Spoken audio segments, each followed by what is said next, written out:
अस्सलाम वालेकुम दोस्तों, मैं ਤੁਹਾਡਾ ਮੇਜ਼ਬਾਨ ਮੀਆਂ ਮੁਹੰਮਦ ਅਫਜ਼ਲ ਬੱਟੂ ਤੇ ਅੱਜ ਮੈਂ ਆਪਣੇ ਕਿਸਾਨ ਭਾਈਆਂ ਵਾਸਤੇ ਇੱਕ ਪੈਗਾਮ ਲੈ ਆਇਆ ਜਨਾਬ।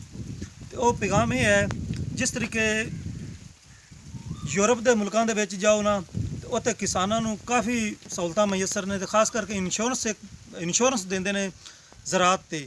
ਅਗਰ ਕੋਈ ਗੰਦਮ ਬੀਜਦਾ ਹੈ, ਮੱਕੀ ਬੀਜਦਾ ਹੈ ਜਾਂ ਕੋਈ ਵੀ ਫਸਲ ਬੀਜਦਾ ਹੈ ਤੇ ਉਸ ਤੇ ਨਾ ਇੰਸ਼ੋਰੈਂਸ ਪਾਲਿਸੀ ਦਿੰਦੇ ਹੈਗੇ ਨੇ। ਤੇ ਪਾਕਿਸਤਾਨ ਵਿੱਚ ਇੰਸ਼ੋਰੈਂਸ ਪਾਲਿਸੀ ਨਹੀਂ ਹੈਗੀ ਹੈ। ਤੇ ਇਹ ਤੁਸੀਂ ਵੇਖ ਸਕਦੇ ਜੇ ਖੇਲੀਆਂ ਨਜ਼ਰ ਆ ਰਹੀਆਂ ਹੋਣਗੀਆਂ। ਇਹ ਪਹਿਲੇ ਮੈਂ ਇੱਕ ਦੋ ਵੀਡੀਓ ਅਪਲੋਡ ਕੀਤੀਆਂ ਨੇ ਤੇ ਇਹਦੇ ਵਿੱਚ ਅਸੀਂ ਮੱਕੀ ਨੂੰ ਲਾਉਣ ਦੇ ਕਰੀਬ ਪਹੁੰਚੇ ਹਾਂ ਤੇ ਕਮ ਅਜ਼ ਕਮ 15,000 ਰੁਪਈਆ ਦਾ ਇਹਦੇ ਤੇ ਖਰਚਾ ਹੋ ਚੁੱਕਿਆ ਹੈ। ਤੇ ਉਹ ਜਨਾਬ ਜਦੋਂ ਅਸੀਂ ਤਿਆਰੀ 'ਚ ਪਹੁੰਚੇ ਹਾਂ ਤੇ ਉਤੋਂ ਫਿਰ ਬਾਰਿਸ਼ ਆ ਗਈ। ਹੁਣ ਅਗਰ ਇਸ ਤਰੀਕੇ ਨੂੰ ਅਸੀਂ ਮੱਕੀ ਲਗਾਉਣੇ ਹੈ ਤੇ ਇਹਦੇ ਜਰਮੀਨੇਸ਼ਨ ਨਹੀਂ ਹੋਣੀ। ਅਗਰ ਜਰਮੀਨੇਸ਼ਨ ਨਾ ਹੋਈ ਤਾਂ ਫਿਰ ਕਿਸਾਨ ਨੂੰ ਨੁਕਸਾਨ ਹੈਗਾ। ਤੇ ਮਜ਼ੀਦ ਇੱਕ ਤਾਂ 10 ਦਿਨ ਮੱਕੀ ਲੇਟ ਹੋ ਗਈ ਹੈ ਤੇ ਮੱਕੀ ਲੇਟ ਹੋਣ ਨਾਲ ਕਿਸਾਨ ਨੂੰ ਨੁਕਸਾਨ ਹੈ। ਤੇ ਹੁਣ ਮਜ਼ੀਦ ਇਸ ਨੂੰ ਅਗਰ ਅਸੀਂ ਦੁਬਾਰਾ ਸੈੱਟ ਕਰਨੇ ਹਲ ਵਾਹਣੇ ਡਿਸਕਾਂ ਫੇਰਨੇ ਹੈ, ਰੂਟਾਵੇਟਰ ਫੇਰਨੇ ਹੈ, ਖੇਲਾਂ ਬਣਾਉਣੇ, ਕਮ ਅਜ਼ ਕਮ 10,000 12,000 ਮਜ਼ੀਦ ਖਰਚਾ ਸਾਨੂੰ ਕਰਨਾ ਪਵੇਗਾ। ਤੇ ਇਸ ਵਾਸਤੇ ਮੈਂ ਗੌਰਮੈਂਟ ਨੂੰ ਖਸੂਸਨ ਅਪੀਲ ਕਰਨਾ ਤੇ ਖਾਸ ਕਰਕੇ ਕਿਸਾਨਾਂ ਨੂੰ ਕਰਨਾ ਵੀ ਆਪਣੀ ਆਵਾਜ਼ ਜਿਹੜੀ ਹੈ ਨਾ ਹੁਕੂਮਤ ਪਾਕਿਸਤਾਨ ਦੇ ਈਵਾਨਾਂ ਤੱਕ ਪਹੁੰਚਾਵਣ ਤੇ ਕਿਸਾਨਾਂ ਨੂੰ ਇੰਸ਼ੋਰੈਂਸ ਪਾਲਿਸੀ ਦੇਵਣ।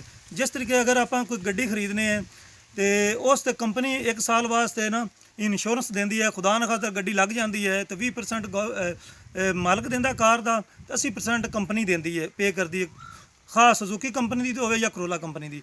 ਇਸੇ ਤਰੀਕੇ ਦੁਨੀਆ ਦੇ ਯੂਰਪ ਦੇ ਮਮਾਲਕ ਵਿੱਚ ਜਿਤਨੇ ਵੀ ਕਿਸਾਨ ਹੈਗੇ ਨੇ ਉਹਨਾਂ ਸਾਰਿਆਂ ਨੂੰ ਇੰਸ਼ੋਰੈਂਸ ਪਾਲਿਸੀਆਂ ਮਿਲੀਆਂ ਹੋਈਆਂ ਨੇ।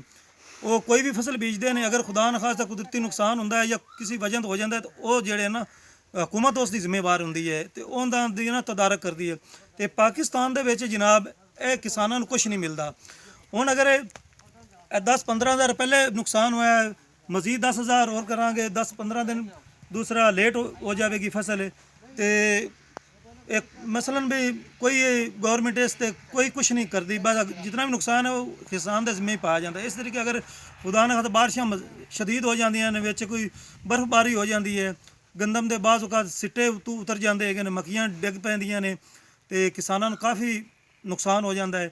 ਇਸ ਵਾਸਤੇ ਮੈਂ ਗੁਜ਼ਾਰਿਸ਼ ਕਰਨਾ ਸਾਰੇ ਕਿਸਾਨ ਭਾਈਆਂ ਨੂੰ ਵੀ ਇਹ ਆਵਾਜ਼ ਜਿਹੜੀ ਨੇ ਮੇਰੇ ਨਾਲ ਮਿਲ ਕੇ ਇਹ ਹਕੂਮਤ ਪਾਕਿਸਤਾਨ ਦੇ ਈਵਾਨਾਂ ਤੱਕ ਪਹੁੰਚਾਓ ਤਾਂ ਕਿ ਇੰਸ਼ੋਰੈਂਸ ਦੀ ਜਿਹੜੀ ਪਾਲਿਸੀ ਹੈ ਨਾ ਉਹ ਸਾਨੂੰ ਦਿੱਤੀ ਜਾਵੇ ਤੇ ਕਿਸਾਨ ਜਿਹੜੇ ਕੁਦਰਤੀ ਆਫਤ ਤੋਂ ਜਿਤਨਾ ਨੁਕਸਾਨ ਹੁੰਦਾ ਜਿਹੜਾ ਕਿਸਾਨ ਛੋਟਾ ਬਰਦਾਸ਼ਤ ਨਹੀਂ ਕਰ ਸਕਦਾ ਤਾਂ ਕਿ ਹਕੂਮਤ ਉਸ ਦਾ ਕੋਈ ਤਦਾਰਕ ਕਰੇ। ਤੇ ਹੁਣ ਮੈਂ ਤੁਹਾਡੇ ਸਾਰੇ ਦੋਸਤਾਂ ਦੀ ਇਜਾਜ਼ਤ ਚਾਹਨਾ, ਪੈਗਾਮ ਮੇਰਾ ਤੁਹਾਡੇ ਤੱਕ ਪਹੁੰਚ ਗਿਆ ਹੋਵੇਗਾ ਤੇ ਇਸ ਤੇ ਥੋੜਾ ਜਿਹਾ ਗੌਰ ਫਿਕਰ ਕਰਨਾ ਹੈ ਤੇ ਮੇਰੀ ਇਸ ਪੈਗਾਮ ਨੂੰ ਅੱਗੇ ਤੱਕ ਪਹੁੰਚਾਉਣਾ ਹੈ। ਤੇ ਹੁਣ ਤੁਹਾਡੇ ਤੋਂ ਮੈਂ ਇਜਾਜ਼ਤ ਚਾਹਨਾ, ਤੁਹਾਡਾ ਮੇਜ਼ਬਾਨ ਮੀਆਂ ਮੁਹੰਮਦ ਅਫਜ਼ਲ ਬੱਟੂ। ਅੱਲਾ ਹਾਫਿਜ਼, ਪਾਕਿਸਤਾਨ ਜ਼ਿੰਦਾਬਾਦ।